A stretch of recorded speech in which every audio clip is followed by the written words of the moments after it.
Antes de la ejecución, esta condenada pidió ver a Jesús, y todo lo que ocurrió después conmocionó al mundo. Era en una sala fría de San Luis Potosí, bajo el zumbido constante de un ventilador viejo, donde Daniela esperaba el final. Tenía 33 años y ya había sido condenada a ejecución sumaria. Cuando los instantes finales se acercaron, lo imposible comenzó a suceder.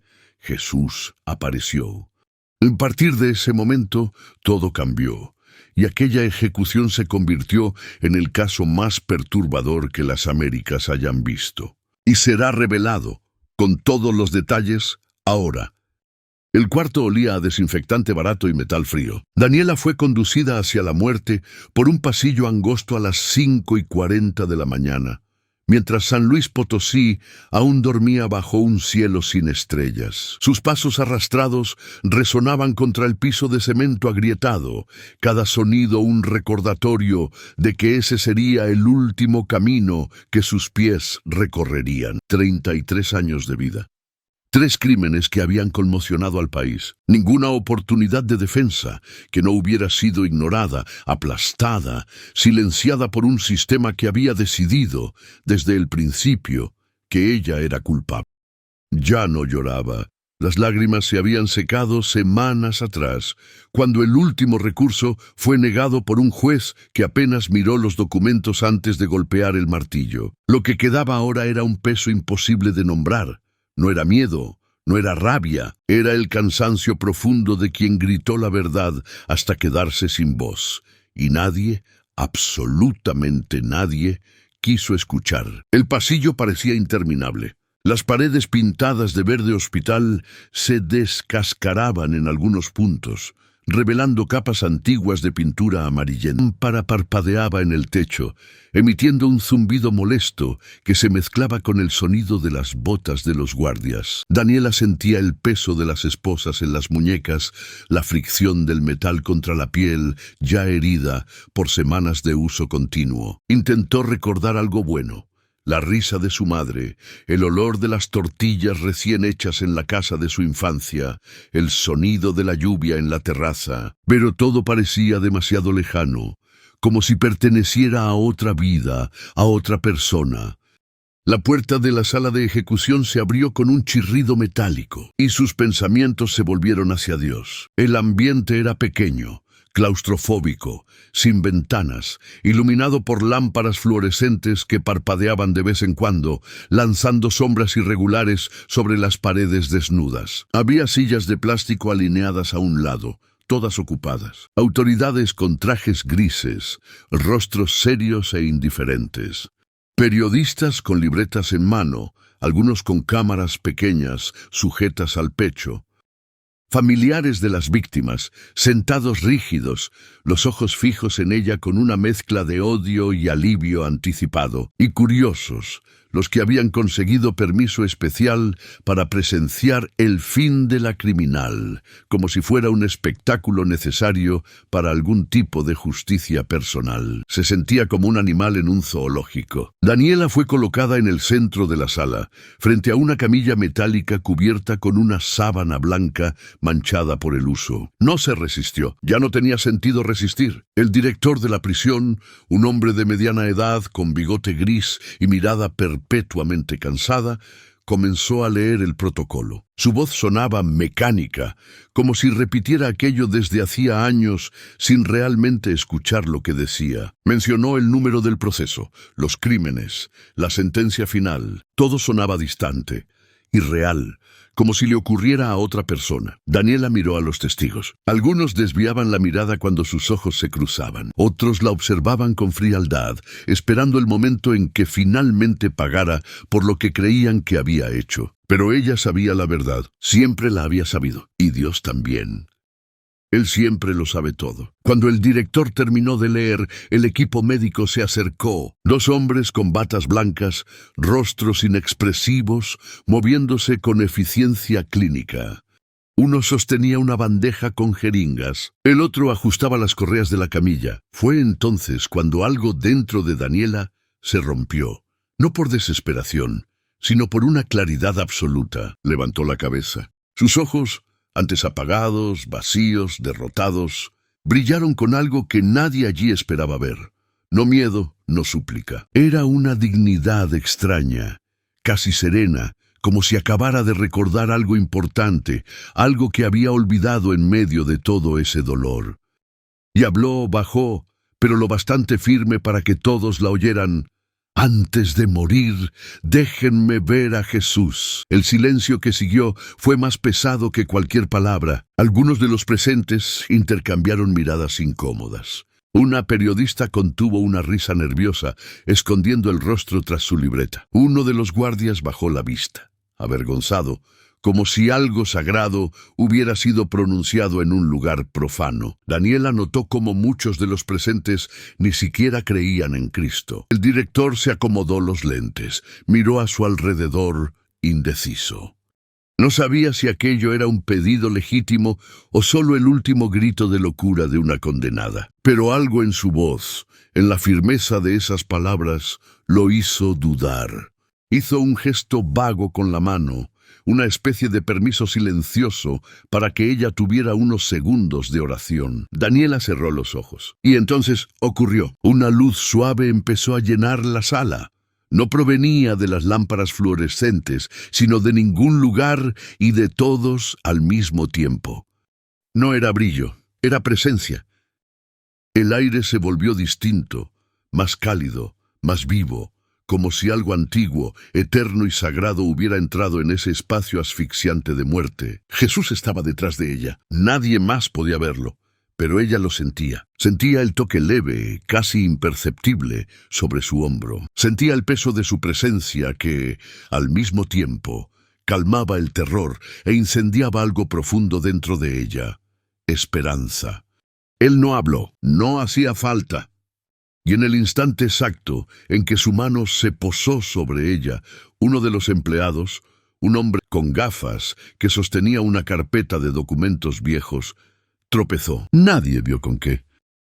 La carpeta se le resbaló de las manos y cayó al suelo con un golpe seco que resonó en la sala como un trueno. Las hojas se esparcieron sobre el cemento frío, deslizándose en todas direcciones. Entre ellas, un papel amarillento por el tiempo, doblado en 3 partes, marcado con tinta azul desvanecida, un informe que nadie había visto antes en los archivos del caso, o que alguien, en algún momento, había ocultado muy bien.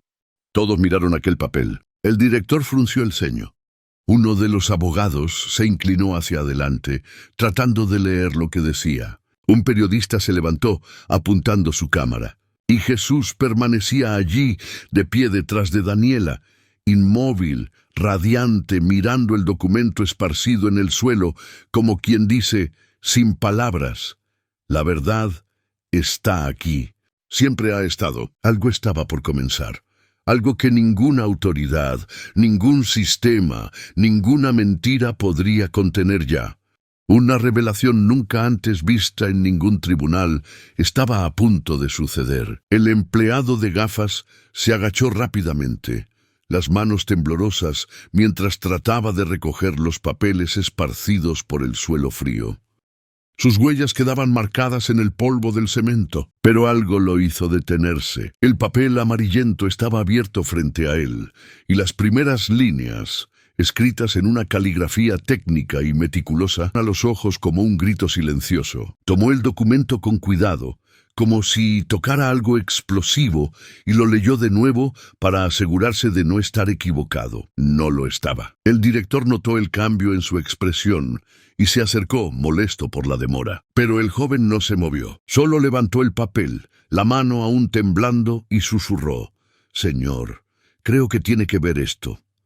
El director le arrebató el documento y empezó a leer. Sus ojos se abrieron de par en par. Lo leyó una vez, luego otra.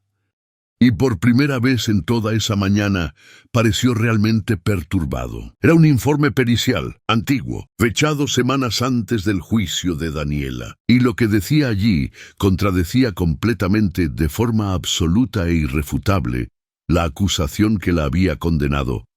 Las huellas dactilares encontradas en la escena del crimen, la prueba central, La única prueba física que vinculaba a Daniela con los asesinatos no coincidían con las suyas. El silencio en la sala se hizo aún más profundo, pero ahora era de otra naturaleza. Ya no era el silencio de la ejecución inminente, era el silencio de algo que se resquebrajaba, que caía, que revelaba grietas que nadie quería mirar. Uno de los abogados se levantó abruptamente, preguntando qué estaba pasando. El director no respondió. Solo siguió mirando el papel, como si viera un fantasma. Jesús seguía al lado de Daniela, pero ahora algo cambió. Ya no estaba solo de pie, estaba actuando. Su mirada, firme y penetrante, se dirigió hacia la carpeta caída en el suelo. Y entonces, sin que nadie lo notara, una leve brisa, imposible en aquella sala cerrada, sin ventanas ni ventilación, movió otra hoja suelta.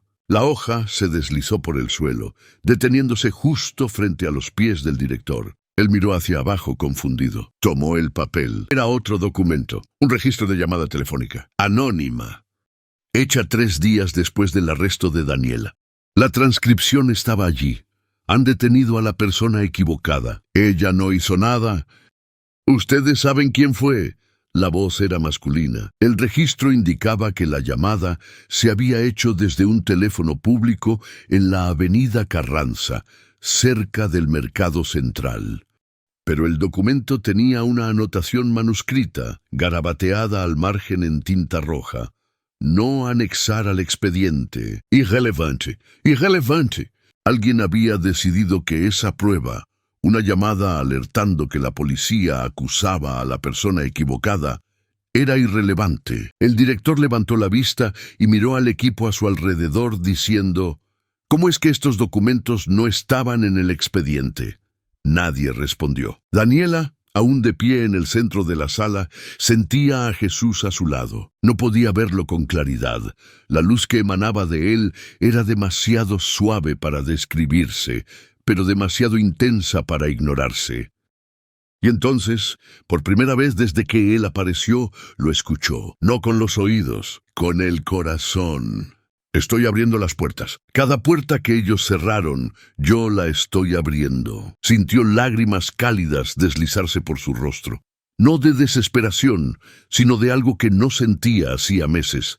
Esperanza. El caos comenzó a apoderarse de Los periodistas se levantaron. Algunos hablando por teléfono, otros escribiendo frenéticamente. Uno de los guardias salió corriendo a buscar el archivo completo del caso. Los familiares de las víctimas comenzaron a discutir entre sí, algunos exigiendo explicaciones, otros pidiendo calma. El director, sosteniendo los 2 papeles como si fueran bombas a punto de estallar, ordenó que la ejecución fuera suspendida temporalmente. No tenía elección. No podía continuar con aquello ante tantos testigos, ante tantas cámaras. Daniela fue escoltada de regreso por el pasillo. Sus piernas temblaban, pero pudo caminar. Y mientras lo hacía, Jesús caminaba a su lado. La verdad comenzaba a respirar, y una vez que respirara, nadie podría volver a sofocarla. La llevaron de regreso a una celda de espera, un pequeño cubículo, con paredes de concreto y una sola lámpara colgando del techo. Se sentó en el suelo frío, apoyando la espalda contra la pared, exhausta. Jesús permaneció allí, sentado a su lado, aunque nadie más podía verlo. Y entonces, en algún lugar de los pasillos lejanos de la prisión, alguien empezó a revisar los archivos antiguos del caso. Alguien empezó a hacer preguntas. Alguien empezó a desenterrar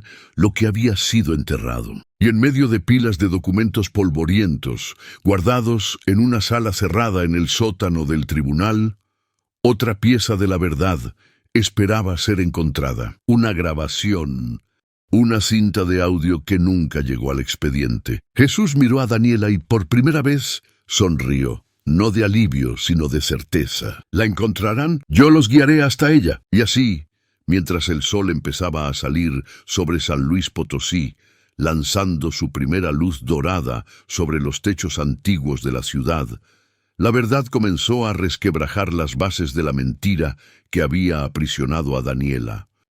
Pero el tiempo aún corría en su contra, y el próximo golpe de la verdad tenía que ser todavía más devastador. El sótano del Tribunal de San Luis Potosí olía a moho y a papel viejo. Era un laberinto de pasillos estrechos, iluminado por bombillas débiles que zumbaban sin cesar, lanzando sombras alargadas sobre cajas apiladas hasta el techo. Allí se archivaban los casos antiguos, aquellos que nadie quería revisar, los que habían sido cerrados, sellados, olvidados. Pero aquella mañana, 2 personas bajaron hasta ese lugar, la nueva defensora pública asignada al caso de Daniela, una mujer llamada Elena Ruiz, de lentes gruesos y cabello recogido en un moño apretado, y un investigador retirado que había pedido acompañarla. Su nombre era Héctor Salinas. Tenía casi 60 años, una barriga prominente y manos callosas de quien cargó durante décadas el peso de verdades que nadie quiso oír. Héctor había trabajado en el caso de Daniela en la época del crimen, pero fue apartado abruptamente de la investigación, sin explicación oficial, solo con una orden seca. Ya no eres necesario aquí. Nunca entendió por qué. Hasta hoy. Ahora, con la ejecución suspendida y los documentos que habían aparecido en la sala levantando preguntas peligrosas, Héctor finalmente tenía la oportunidad de hablar, y no iba a desperdiciarla. Elena revisaba los estantes polvorientos, buscando la caja con el número del proceso de Daniela. Héctor la ayudaba, pero sus ojos estaban inquietos, como si buscaran algo más que papeles. ¿De verdad cree que hay algo aquí que podría cambiarlo todo?, preguntó Elena, sin apartar la vista de las etiquetas descoloridas. Héctor dudó antes de responder. Sé que lo hay. Traté de incluirlo en el expediente, pero me dijeron que no era relevante, que estaba perdiendo el tiempo. Elena se detuvo y lo miró. ¿Qué intentó incluir? Héctor respiró hondo. Un testigo, un hombre que vio a alguien salir de la escena del crimen. No era Daniela, era un hombre alto, corpulento, con un tatuaje en el cuello. Intentó hablar conmigo, pero cuando traté de registrar su declaración oficialmente, me dijeron que estaba loco, que estaba borracho, que no valía nada. ¿Y usted le creyó? Héctor la miró directo a los ojos. Le creí. Porque 3 días después de intentar registrar su testimonio, ese testigo desapareció. Y a mí me sacaron del caso. Elena sintió un escalofrío recorrerle la espalda. ¿Cree que lo silenciaron? No lo creo. Lo sé. Encontraron la caja, pesada, llena de carpetas amarillentas, algunas con marcas de humedad, otras con los bordes rotos. Elena la puso sobre una vieja mesa metálica y empezó a revisar los documentos uno por uno. Entre informes redundantes y fotos antiguas de la escena del crimen, encontró algo que la hizo detenerse. Una fotografía mostraba una huella de bota en el piso de la casa donde ocurrieron los asesinatos. Una huella marcada sobre un charco de sangre. Elena tomó la foto y la examinó de cerca. Había una anotación al reverso, escrita a mano con bolígrafo azul. Tamaño 43. Patrón masculino, la con desgaste característico de trabajo pesado. Miró a Héctor, confundida, y dijo, Daniela calza 36. ¿Cómo es que esta huella no fue considerada? Héctor solo negó con la cabeza, amargo, porque alguien no quiso que lo fuera. Y entonces, mientras Elena seguía revisando los papeles, algo extraordinario sucedió. Algo que ninguno de los dos pudo explicar después. Una ráfaga de viento frío atravesó el sótano. No había ventanas, no había puertas abiertas, pero el viento vino de algún lugar, lo bastante fuerte para mover las hojas sueltas sobre la mesa. Una de ellas, una ficha de registro criminal antigua, impresa en papel periódico, se deslizó hasta el borde de la mesa y cayó al suelo, deteniéndose justo a los pies de Elena. Ella se agachó y recogió el papel. Era una ficha de un hombre llamado Rubén Orozco.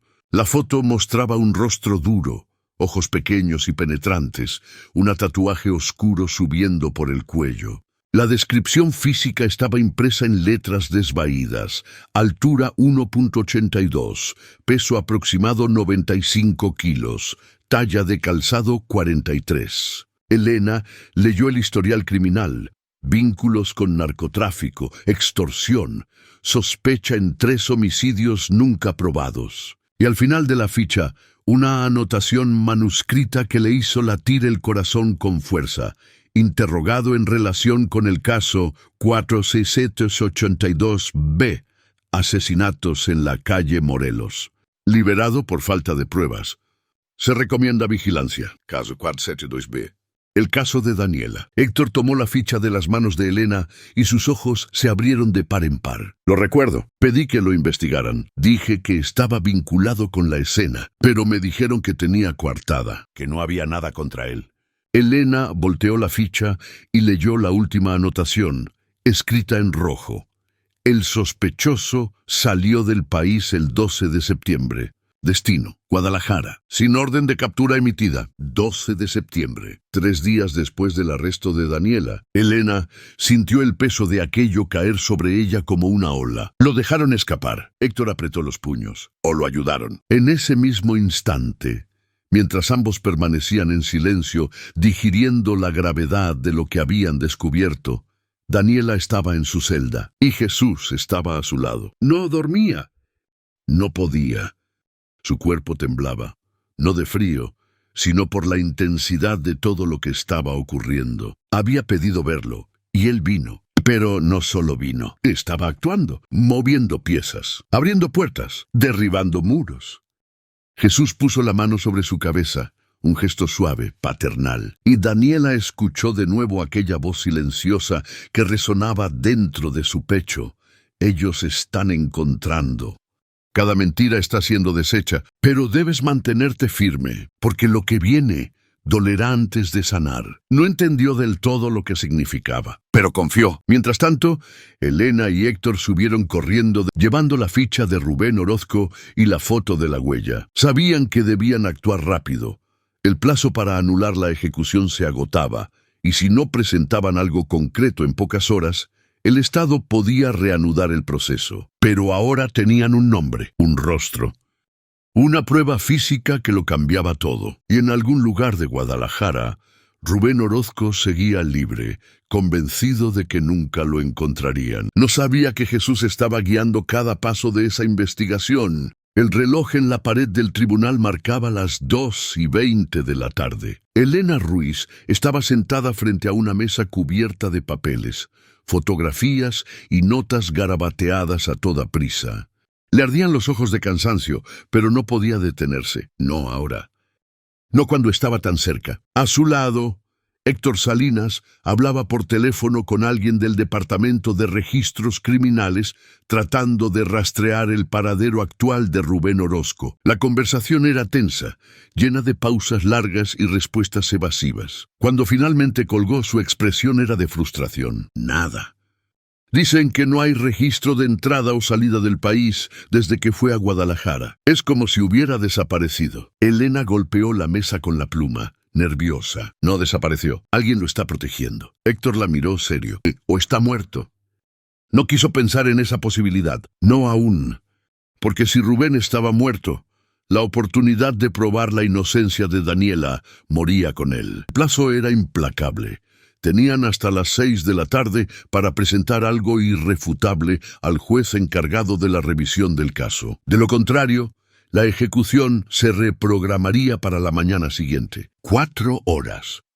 Eso era todo lo que quedaba. Elena miró la pila de documentos frente a ella y sintió el peso de la impotencia. Tenían la ficha de Orozco, la huella, el informe pericial oculto, el audio anónimo. Pero nada de eso, por sí solo, bastaba para derribar una sentencia ya ejecutada. Necesitaban algo definitivo, algo que vinculara a Rubén directamente con los crímenes, sin margen de duda. Y no sabía dónde encontrarlo. Fue entonces cuando sonó su teléfono. Era un técnico forense del laboratorio estatal, alguien a quien había contactado esa misma mañana para revisar todos los archivos digitales del caso. «Doctora Ruiz», dijo la voz vacilante, «encontré algo extraño». Elena se irguió. «¿Qué cosa?» «Hay un archivo dañado en el sistema. Está marcado como inválido y nunca se abrió durante el juicio. Pero logré restaurar una parte». El corazón de Elena se aceleró. «¿Qué es?» «Una grabación de video de una cámara de seguridad.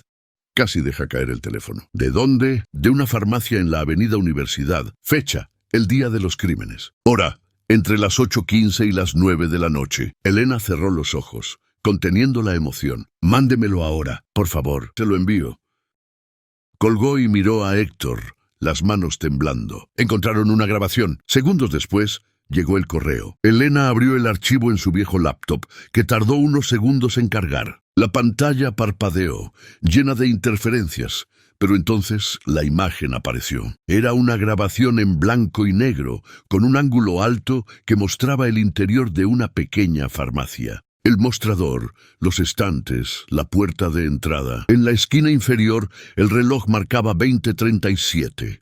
Y entonces Elena la vio, una mujer entrando por la puerta. Delgada, con el cabello recogido en una coleta, ropa sencilla, se acercó al mostrador, tomó algo de un estante, un frasco de medicina, y lo llevó a la caja. Era Daniela. Elena pausó el video y amplió la imagen. No había duda. Era ella. En el mismo horario en que los crímenes se cometían, Daniela estaba a kilómetros de distancia, comprando medicinas en una farmacia. Héctor se inclinó sobre el laptop, incrédulo. ¿Cómo es que esto nunca se usó? Elena negó atónita. Porque alguien corrompió el archivo. Alguien se aseguró de que esto nunca se viera. Continuó el video. Daniela pagó con tarjeta. El gesto era claro. Pasó la tarjeta, digitó la clave, esperó el recibo. Luego habló brevemente con el dependiente. Tomó la bolsa y salió. Era imposible estar en dos lugares al mismo tiempo. Elena copió el archivo de inmediato y lo envió a 3 direcciones distintas, incluida la del juez. No iba a arriesgarse a que desapareciera otra vez. Pero mientras enviaba el correo, algo ocurrió. Algo que nunca podría explicar con lógica, pero que sintió con absoluta claridad. Una sensación de calor llenó la sala, no incómoda, sino reconfortante, como si alguien hubiera encendido una chimenea invisible. La luz del portátil pareció brillar con más fuerza por un instante, y Elena tuvo la extraña impresión, casi absurda, de que no estaba sola. Miró alrededor. Héctor también lo sintió, porque frunció el ceño y miró hacia la puerta, como esperando que alguien entrara. Pero nadie entró. Y aún así, Elena sintió una presencia, no amenazante, no temible, solo presente. No era religiosa, nunca lo había sido. Pero en ese momento, por primera vez en su vida, pensó en Dios. En ese mismo instante, en la celda donde Daniela esperaba, Jesús estaba junto a ella. Ella se había quedado dormida del cansancio, pero él seguía allí, sentado en el suelo de cemento, como si no hubiera lugar más importante en el mundo. Puso su mano sobre su hombro, y Daniela se movió ligeramente en el sueño, con una expresión más tranquila. Jesús levantó la vista, a través de las paredes, de los techos, de todo, como si viera exactamente lo que ocurría en el tribunal, en la sala de Elena, en el momento en que se descubría la grabación, y sonrió, como diciendo: prometí que abriría todas las puertas, y lo estoy cumpliendo. 3 horas después, a las 5:45 de la tarde, Elena y Héctor irrumpieron en el despacho del juez encargado de la revisión del caso. El hombre era anciano, de cabello completamente blanco y ojos cansados de ver lo peor de la humanidad. Había recibido los correos, pero aún no los había abierto. Elena colocó el laptop sobre su escritorio y, sin pedir permiso, abrió el video. El juez observó en silencio. Entrecerró los ojos, pausó, retrocedió, volvió a mirar. Cuando el video terminó, se quitó los lentes y se cubrió el rostro con ambas manos. Hubo un silencio largo, pesado, y entonces dijo, con voz baja pero firme: «Convoquen una audiencia de emergencia». Ahora, Elena sintió que las piernas le flaqueaban de alivio. Héctor le puso una mano en el hombro, los ojos llenos de lágrimas. Y en su celda, Daniela despertó. No sabía qué había ocurrido, pero lo sintió. Sintió que algo había cambiado. Sintió que Jesús sonreía a su lado. Y por primera vez en meses respiró hondo y creyó que tal vez, solo tal vez, sobreviviría. La audiencia de emergencia fue convocada para las 7 de la noche. El Tribunal de San Luis Potosí normalmente vacío a esa hora, estaba lleno. Periodistas de todo el país habían llegado a toda prisa, cámaras instaladas en los pasillos y una multitud se aglomeraba afuera esperando cualquier noticia. La historia de Daniela, la mujer que pidió ver a Jesús antes de morir y cuya ejecución fue suspendida tras la misteriosa aparición de documentos en el suelo, ya circulaba por redes sociales, noticieros y conversaciones de bar. Todos querían saber qué ocurriría ahora. Dentro de la sala de audiencias, el silencio era denso, casi insoportable. El juez, sentado en su vieja silla de cuero, ajustó los lentes y miró a los presentes. Autoridades, fiscales, defensores, familiares de las víctimas, todos allí esperando. Y en el centro de la sala, escoltada por 2 guardias, estaba Daniela. Vestía el uniforme naranja de la prisión, el cabello suelto cayendo sobre los hombros delgados. Su rostro estaba pálido, marcado por noches sin dormir, pero sus ojos, los mismos que habían brillado en la sala de ejecución, aún llevaban algo que nadie podía borrar: dignidad. Miró a su alrededor, sintiendo el peso de todas esas miradas sobre ella, algunas llenas de curiosidad, otras de duda, unas pocas de compasión, y entonces lo sintió. Jesús estaba allí, no solo a su lado, estaba de pie, justo detrás de ella, con la mano suavemente apoyada sobre su hombro. Nadie más podía verlo, pero ella lo sabía. Sentía el calor de su presencia, la fuerza silenciosa que emanaba de él. Él no habló, no hacía falta. Daniela respiró hondo y se permitió, por primera vez en meses, creer que tal vez todo eso realmente podría tener un final distinto. El juez golpeó el mazo pidiendo silencio absoluto. Y entonces comenzó. Elena Ruiz, la defensora pública, se puso de pie y presentó las pruebas una por una con precisión quirúrgica. Primero, el informe pericial oculto, aquel que demostraba que las huellas digitales en la escena del crimen no eran de Daniela. Luego, el audio anónimo suprimido, alertando que la policía había arrestado a la persona equivocada. Después, la ficha de Rubén Orozco y la fotografía de la huella masculina talla 43, que nunca fue investigada. Y finalmente, el video. Toda la sala observó en silencio la grabación de la farmacia. Daniela entrando, comprando un medicamento, pagando con tarjeta, conversando con el dependiente, todo eso en el exacto momento en que los crímenes estaban ocurriendo, a kilómetros de distancia. Era imposible, físicamente imposible que ella los hubiera cometido. Cuando el video terminó, la sala entera quedó en un silencio absoluto. Ni un suspiro, ni un movimiento.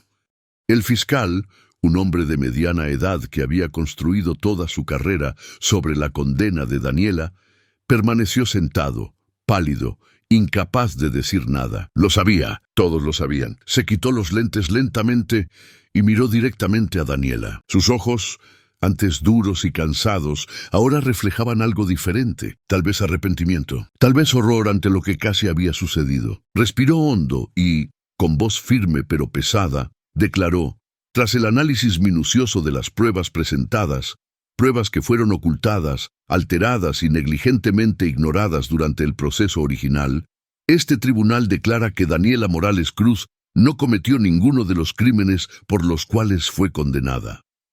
La sala estalló. Los periodistas gritaron preguntas. Las cámaras dispararon flashes. Los familiares de las víctimas se levantaron, algunos en shock, otros furiosos. Los abogados discutieron a gritos. Los guardias intentaron contener el caos, pero Daniela no escuchó nada de eso. Solo sintió las lágrimas recorrerle el rostro. Lágrimas cálidas, liberadoras, que arrastraban meses de dolor, desesperación y gritos que nadie había querido oír. Jesús apretó su hombro suavemente, y ella escuchó por última vez aquella voz que resonaba en su pecho. Te lo dije, la verdad siempre vence. El juez alzó la voz sobre el tumulto y continuó. La sentencia de ejecución queda anulada de inmediato. Daniela Morales Cruz será liberada esta misma noche, con todos los cargos retirados. Además, se ordena la apertura de una investigación criminal para determinar quién ocultó estas pruebas y por qué. Elena se volvió hacia Daniela, los ojos llenos de lágrimas, y le tomó las manos. «¡Estás libre!», susurró la voz quebrada. «¿Estás libre?». Daniela no pudo responder, solo lloró. Pero entonces ocurrió algo extraordinario. Alguien pidió permiso para que Daniela hablara. Pues dudó, pero aceptó. Daniela caminó hasta el micrófono en el centro de la sala, las piernas temblorosas, el corazón acelerado. Miró todos esos rostros, autoridades, periodistas, familiares, curiosos, y sintió a Jesús junto a ella, radiante, dándole valor. Respiró hondo y empezó a hablar. La voz baja al principio, pero ganando fuerza. No sé explicar todo lo que pasó. No sé por qué esos papeles cayeron justo cuando cayeron. No sé por qué esa grabación fue encontrada en el último momento. Pero sé una cosa. Hizo una pausa, sintiendo las lágrimas volver, pero esta vez no de dolor, sino de gratitud. Cuando estaba en la sala de ejecución, a punto de morir por algo que nunca hice, pedí ver a Jesús. Y Él vino.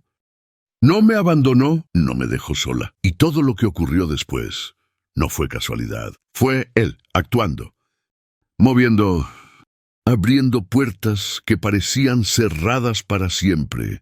Cuando terminó de hablar, algunos desviaron la mirada, incómodos. Otros escucharon en silencio, conmovidos.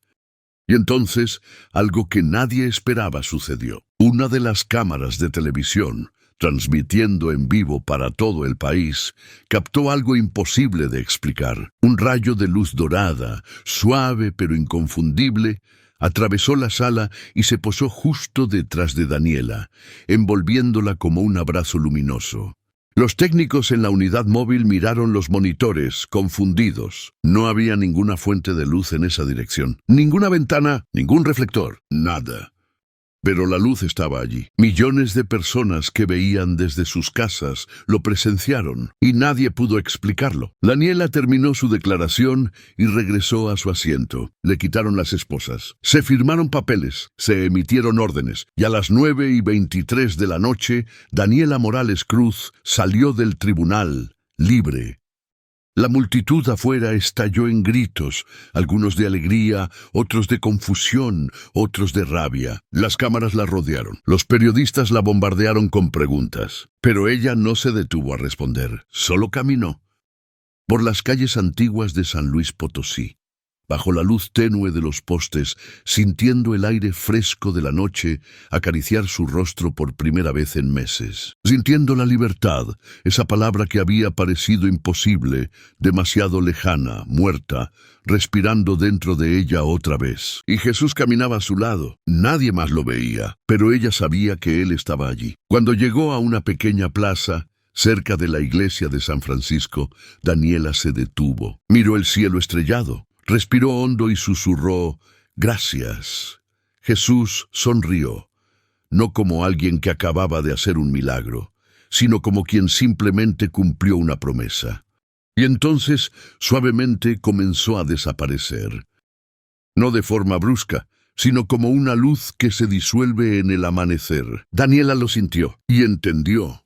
Él no se iba, lo regresaba a donde siempre había estado, al lado de todos los que lo buscan, los que claman por Él, los que creen incluso cuando todo parece perdido. Quedó allí, sola en la plaza silenciosa, pero no se sintió sola, porque ahora sabía, con cada fibra de su ser, que la verdad siempre encuentra su camino, que la justicia, aunque tarde, nunca muere, y que Jesús nunca abandona a quien lo llama. Este es el final de una historia conmovedora de fe. Y si quieres ver más historias como esta, suscríbete al canal.